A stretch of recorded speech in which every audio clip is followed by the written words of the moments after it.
Bonjour à tous et bienvenue pour ce nouveau webinaire. Donc, je me présente Lucas Serve, chargé de la relation entreprise à la Caisse primaire du Doubs. Et donc, moi, je suis Valérie Méric, je travaille avec Lucas et je suis également chargée de la relation entreprise à la caisse primaire du Doubs. Et donc, notre mission, effectivement, c'est de faire le lien entre les entreprises du Doubs et la Caisse primaire du Doubs. Et on a le plaisir d'être accompagné par Caroline Carré, donc du service gestion des bénéficiaires, donc le service qui reçoit et traite les demandes d'immatriculation, donc le sujet de ce jour, Tout à du fait. webinaire de ce jour. Bonjour et merci pour l'accueil. Alors, nous allons vous présenter du coup conjointement aujourd'hui le service en ligne sur l'immatriculation de vos salariés étrangers. Nous verrons aussi les bonnes pratiques pour que vos dossiers soient traités au plus vite. Donc, on est ensemble effectivement pour environ une petite trentaine de minutes. Donc, concernant l'immatriculation des salariés étrangers, donc le service en ligne que nous allons voir. Concrètement, au programme de ce webinaire, donc dans un premier temps, nous allons évoquer les principes de base, puis nous verrons dans un second temps les fonctionnalités du service en ligne, donc le pas à pas. Puis quelques petites précisions concernant les documents nécessaires. Nous aurons également un focus fraude pour mettre en perspective le sujet. Et nous avons aussi répertorié quelques questions fréquentes que le service de gestion des bénéficiaires peut rencontrer de façon récurrente à disposition. Et ce sera un petit temps aussi, comme je vous le précisais tout à l'heure, sur lequel on pourra répondre aussi à vos questions d'ordre général. Alors, commençons sans plus attendre. Alors, Lucas, pour commencer, quels sont les avantages de ce service en ligne? Alors oui, effectivement, donc ce service en ligne présente de nombreux avantages, on va le voir ensemble. Donc en premier lieu, donc c'est la possibilité de faire vos démarches à n'importe quel moment puisque le service est accessible 24 heures sur 24 et 7 jours sur 7. C'est également un gain de temps, c'est-à-dire que l'affiliation des travailleurs nés à l'étranger, mais aussi de leur famille, pourra se faire de manière plus rapide et surtout sécurisée. L'ouverture des droits jusqu'à l'obtention de la carte vitale est donc facilitée. Il permet aussi de renseigner directement en ligne les informations nécessaires à l'immatriculation et l'affiliation des salariés étrangers, et ce tout au long du processus de traitement. Donc, c'est-à-dire de l'envoi de la demande à l'attribution du numéro de sécurité sociale. Et vous avez aussi la fonctionnalité de pouvoir suivre vos dossiers et obtenir les informations en temps réel. Donc, quelques rappels également côté entreprise. Donc, alors, un instant, non, pas l'écran.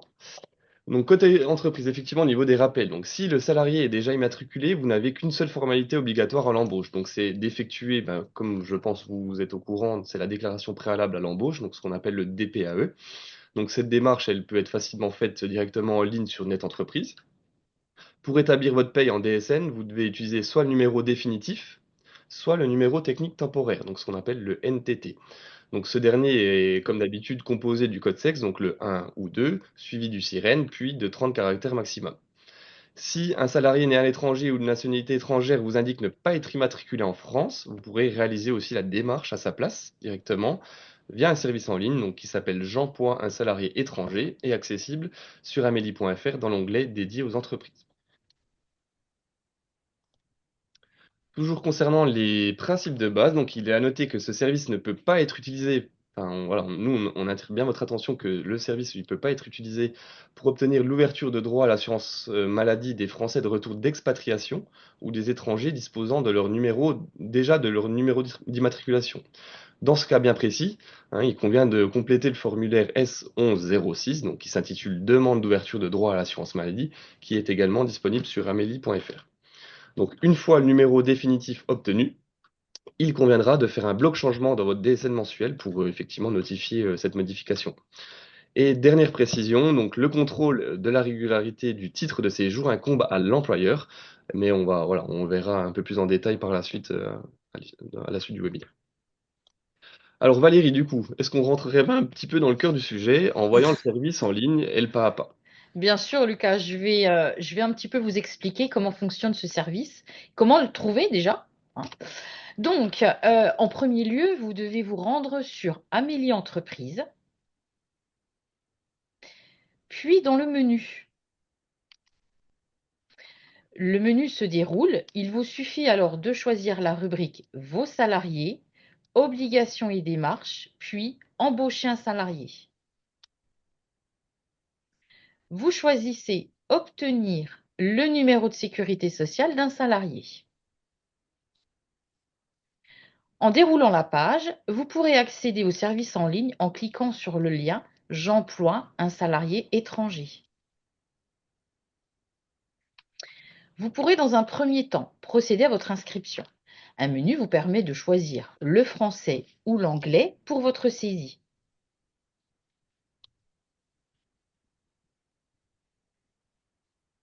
Les flux seront traités par la caisse de résidence de votre salarié, sauf pour les catégories que vous voyez à l'écran, qui sont gérées par la Caisse primaire d'assurance maladie de Paris. Mais en fait, la démarche reste exactement la même. Il s'agit des assistants de langue étrangère, des mannequins étrangers et des scientifiques chercheurs titulaires d'un passeport talent. Pour votre inscription, il est fortement recommandé d'utiliser une seule adresse mail générique, notamment si plusieurs personnes de votre entreprise doivent être informées de l'évolution du dossier, parce qu'en fait, l'applicatif ne peut pas prendre en compte plusieurs adresses personnelles. Après avoir validé votre inscription, vous pourrez accéder au service et faire vos démarches d'ouverture des droits à l'assurance maladie. Différentes rubriques seront alors à compléter, à commencer par le nom de famille ou le nom de naissance, suivi du nom d'usage ou le nom d'épouse. À noter que cette mention est facultative. Le nom de famille est suffisant. Les prénoms sont à inscrire dans l'ordre de l'état civil. Ça, c'est très important. L'identité doit être bien sûr conforme à celle figurant sur les justificatifs d'identité et d'état civil. Toutes les rubriques qui comportent un astérix rouge sont obligatoires. On y reviendra tout à l'heure. Pour rappel, bien sûr, si le salarié a déjà travaillé en France, qu'il dispose déjà d'un numéro de sécurité sociale, la demande ne peut donc pas se faire par ce service. Les informations relatives à l'employeur doivent être mentionnées sur cette page. Elles comprennent notamment votre numéro de SIRET, la dénomination sociale de votre établissement et votre adresse postale.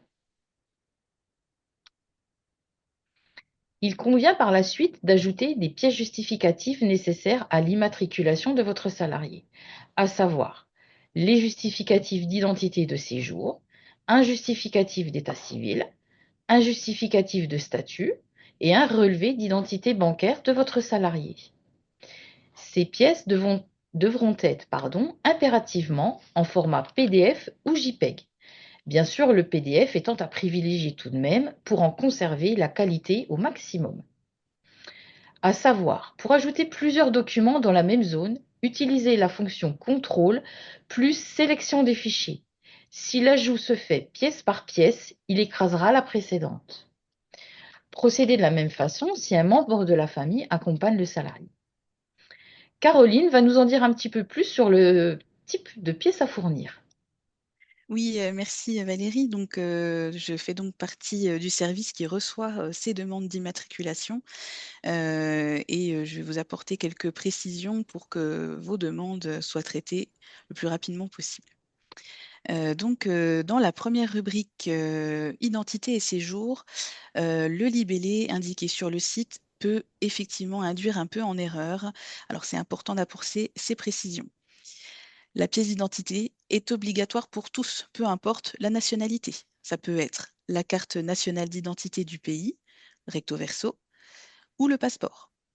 Le document doit toujours être complet et entièrement lisible, et notamment la bande MRZ. C'est cette bande en bas avec les sigles, les chiffres et les lettres. Le titre séjour. Celui-ci concerne uniquement les salariés dont la nationalité est en dehors de l'Union européenne. Même si le site indique visa ou titre valant autorisation de travail, il faut savoir que la page visa seule n'est pas exploitable par nos services. Et l'autorisation de travail n'est pas non plus un justificatif de régularité pour nous. Vous pouvez donc joindre une carte de séjour ou de résident, un récépissé de demande de carte de séjour ou alors la confirmation de validation d'enregistrement du visa long séjour en ligne par la préfecture. Il existe des cas particuliers pour les ressortissants algériens qui sont exemptés de titre de séjour grâce au visa C, ainsi que ceux portant la mention regroupement familial. Dans tous les cas, tous les documents doivent être en cours de validité, évidemment. Dans la rubrique État civil, là cette fois-ci, vous devez télécharger l'acte de naissance du salarié. Celui-ci doit être authentifié par un tampon ou un cachet sec, celui en relief, par les services d'état civil locaux. Le document doit être complet et parfaitement lisible. Les noms et prénoms du salarié doivent être concordants avec la pièce d'identité fournie précédemment. Dans le cas d'une femme mariée, par exemple, si sa pièce d'identité est établie à son nom marital, le nom d'épouse, il est nécessaire d'ajouter une copie de son acte de mariage ou du livret de famille. Concernant la langue d'origine des documents, vous voyez sur l'écran la liste des langues recevables sans traduction. Pour toute autre langue, il est nécessaire de joindre une traduction en langue française, établie impérativement par un traducteur assermenté.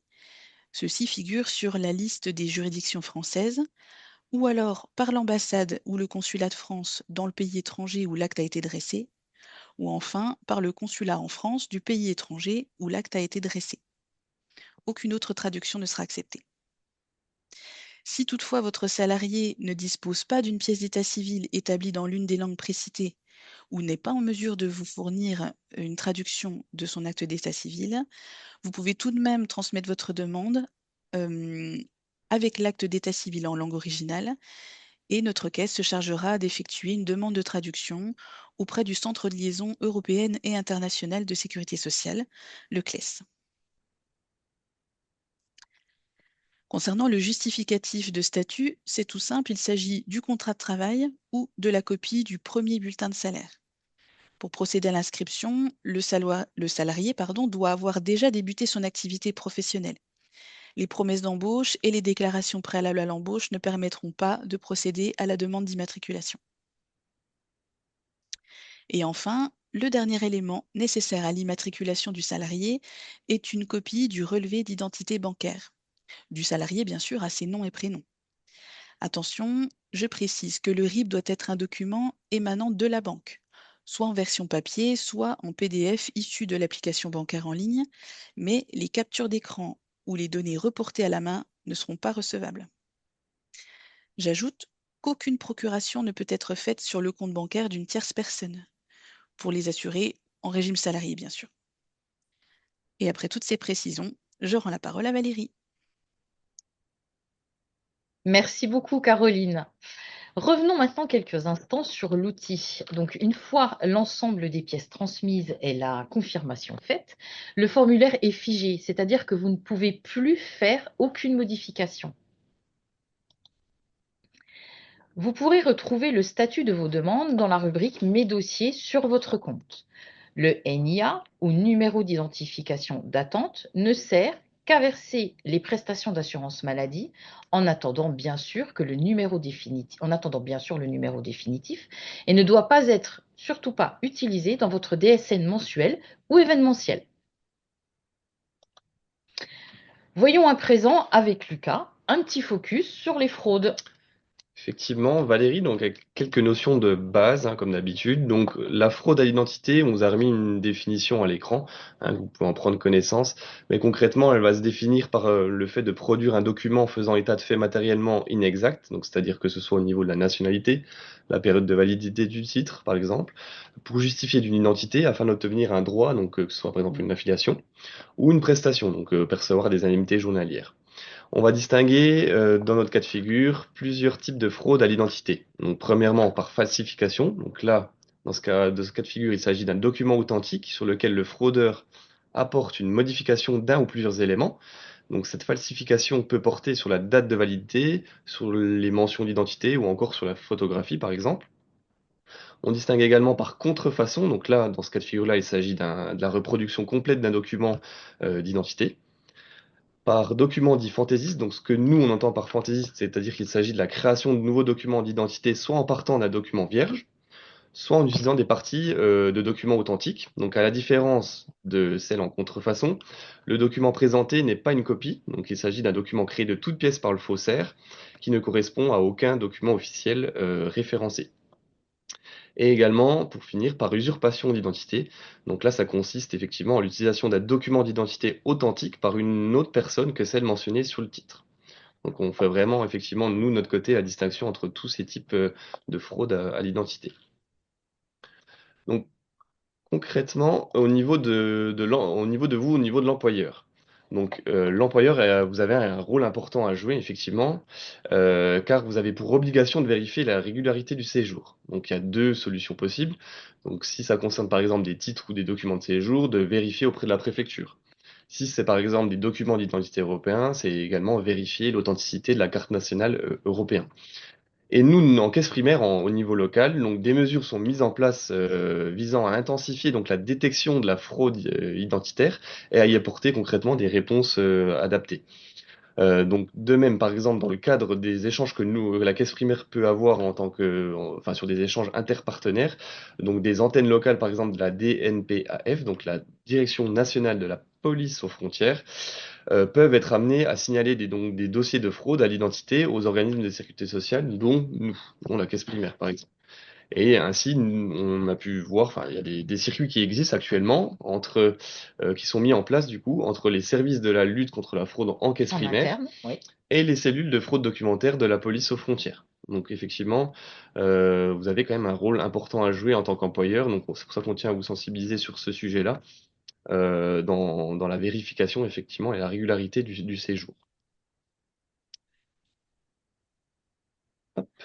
Et effectivement, ça va pour avoir des conséquences, hein, effectivement, parce qu'en cas de suspicion de fraude à l'identité, donc la caisse primaire, on va chercher à déterminer la bonne foi de l'employeur. Donc concrètement, donc depuis le 1er avril 2021, l'employeur va devoir prouver par tout moyen qu'il a adressé, que vous avez effectué Les des vérifications. Vérification. effectivement, donc auprès de la préfecture. Donc, comme par exemple, vous allez pouvoir être en mesure de justifier, par exemple, du mail d'interrogation avec Tout la à pièce fait. jointe que vous avez transmis auprès de la préfecture. Donc, le but de ces vérifications, ça va être de déterminer donc si vous, en tant qu'employeur, vous avez pu vous méprendre sur l'identité du salarié embauché. Donc, Caroline, est-ce que tu pourrais nous apporter un peu des précisions là-dessus aussi? Oui, tout à fait. Au niveau du service gestion des bénéficiaires, on a une formation de premier niveau à la détection de la fraude documentaire. Donc, une première analyse est faite par nos agents sur les pièces fournies lors d'une demande.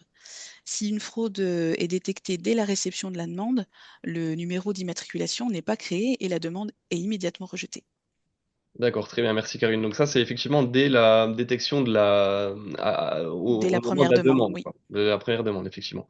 Et effectivement, dans l'autre cas de figure, si donc la fraude est détectée a posteriori, hein, ça va avoir des conséquences également. Donc, dans un premier temps, la fermeture des droits, avec suivi d'un indu avec majoration du montant de 10%. Donc, c'est-à-dire que les prestations servies sur la base du document d'identité frauduleux devront faire l'objet d'une procédure de récupération d'indu à l'encontre de l'assuré, et également des suites contentieuses. Donc, c'est-à-dire que le mis en cause soit identifié ou non, hein, la caisse primaire, dans tous les cas, signale les faits au procureur de la République et les sanctions sont appliquées. Donc, dans tous les cas, la fraude est sanctionnée même en l'absence de préjudice, hein, subi par l'assurance maladie. Donc ça, c'est effectivement important. Donc c'est pour ça que vous, en tant qu'employeur, vous avez aussi toujours un rôle vraiment prédominant, effectivement, dans ce sujet-là. Et Caroline, Si est-ce je que peux me permettre de donner des cas qu'on a souvent rencontrés jusqu'à présent, c'est souvent le cas de personnes qui sont nées à l'étranger et qui présentent une pièce d'identité avec une nationalité européenne. Alors ça peut parfois attirer votre attention, vous, en tant qu'employeur. C'est pas toujours des fraudes, mais c'est les cas, en tout cas, les plus fréquents qu'on ait rencontrés jusqu'à présent. Pour donner un exemple concret, des personnes nées au Brésil qui présentent une carte d'identité portugaise. Donc, ça peut passer assez facilement, sauf que la carte d'identité portugaise s'était avérée pardon, frauduleuse. Donc, en soi, ça a permis à la personne de pouvoir trouver un emploi plus rapidement et de demander une ouverture de droit simplifiée, alors qu'en tant que Brésilien, il aurait dû demander un titre de séjour à la préfecture. Dans ces cas-là, si c'est détecté en amont, il n'y a pas d'ouverture de dossier. Si c'est détecté a posteriori, comme Lucas nous l'indiquait tout à l'heure, une procédure est ouverte auprès de la police aux frontières et du procureur de la République. D'accord, merci Caroline pour cet exemple. Ça illustre Ça effectivement, illustre ça bien. prend du sens, Tout voilà. à fait, merci. Alors maintenant, nous vous proposons en fait de voir un petit peu les questions fréquentes, hein, que nous avons recensé en fait un ensemble de questions que vous, employeurs, vous pouvez vous poser. Donc, on va vous afficher un petit peu ces questions, surtout les réponses qui sont apportées, hein, et ensuite on répondra aux différentes questions qui seront posées. Voilà. Donc n'hésitez pas effectivement à poser vos questions, c'est le moment. Et comme précisé plus tôt, toute question sera répondue. Hein, Oui. si ça nécessite une étude, on reviendra à l'issue du webinaire vers vous pour y répondre. Mais n'hésitez pas à poser vos questions. Hop. Et Caroline également, si tu envoies aussi de ton côté. Mhm. Hop. Là, on n'a pas forcément de questions, donc on vous laisse Alors, les questions à l'écran. Hop. De toute façon, comme précisait Valérie, vous les aurez dans le support. Si ça peut déjà répondre à plusieurs questionnements que vous vous posez.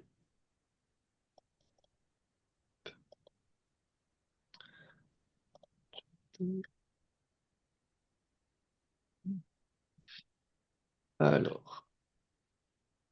Alors, on n'a pas forcément de questions d'ordre général, hein, je vois pas si je check une dernière fois. Euh, Au niveau des questions posées, on reviendra vers vous à l'issue du webinaire, hein, directement, ce sera beaucoup plus simple pour vous apporter une réponse un peu plus détaillée. Que fait... On reviendra vers vous, hein, du coup, au niveau de vos questions, à l'issue du webinaire. Mm. Ça sera- À la limite, sur les questions déjà posées, je peux peut-être répondre à l'une d'entre elles. Que faire en cas de distorsion entre le nom sur le titre de séjour et le nom reconnu au niveau du SNGIP? Alors, bah, que faire? C'est simple, c'est qu'en fait, nous, en tant que service créateur des numéros d'immatriculation, nos demandes sont envoyées au fichier national.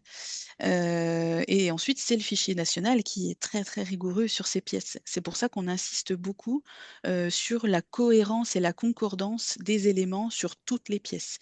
Des pièces d'identité, pièces d'état civil et titres de séjour. Donc, si vous constatez une incohérence d'orthographe, par exemple, sur un nom de famille ou un prénom, vous pouvez d'ores et déjà exiger à ce salarié de vous fournir des documents concordants.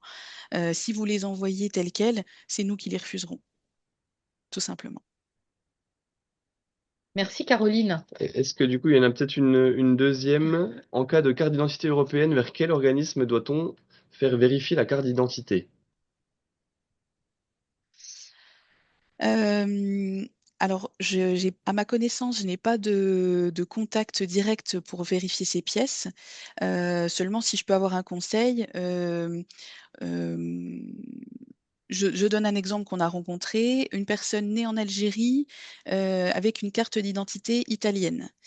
Je sais que les services d'état civil italiens fournissent un document, un courrier qui indique que la personne a bien acquis la nationalité italienne.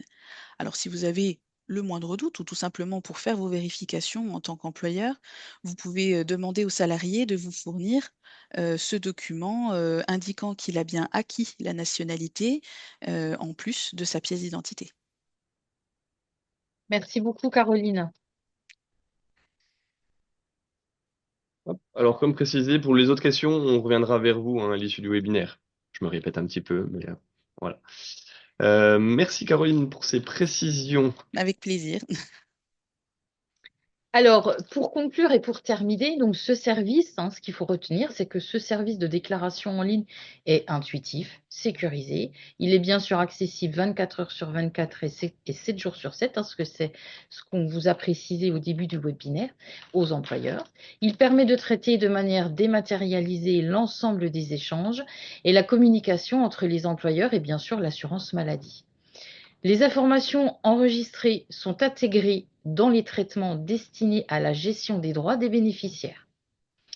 Vous avez accès à l'ensemble des dossiers en cours ainsi qu'à l'historique des mails reçus à chaque étape de traitement. Donc ça, c'est très important. Merci Valérie. Donc on touche effectivement à la fin du webinaire. Merci pour votre attention. On vous a remis, avant de se quitter, quelques petits contacts que vous pouvez retrouver comme d'habitude. Donc à chaque fois donc, sur Net Entreprise. Voilà, en termes de ressources documentaires, Tout à fait. c'est une mine d'informations. Même nous, on s'en sert en interne. Et également sur amélie.fr côté entreprise également. Donc vous pouvez Puisque c'est suivre là où vous allez pouvoir vous connecter sur le sur le téléservice. téléservice. Et ou sur Amélie Entreprise, vous allez pouvoir également suivre toutes nos actualités, les actualités Tout de à la fait. caisse, que ce soit réglementaires ou autres, et également quelques MOOC, et tout ce qui va être suivi de dossier, effectivement, comme vous connaissez la plateforme employeur au 36 79. Donc après, voilà, on vous les relaisse à l'écran, mais c'est des contacts que vous avez l'habitude de plébisciter, quoi, dans tous les cas. Écoutez, on touche à la fin du webinaire. On vous remercie pour votre attention.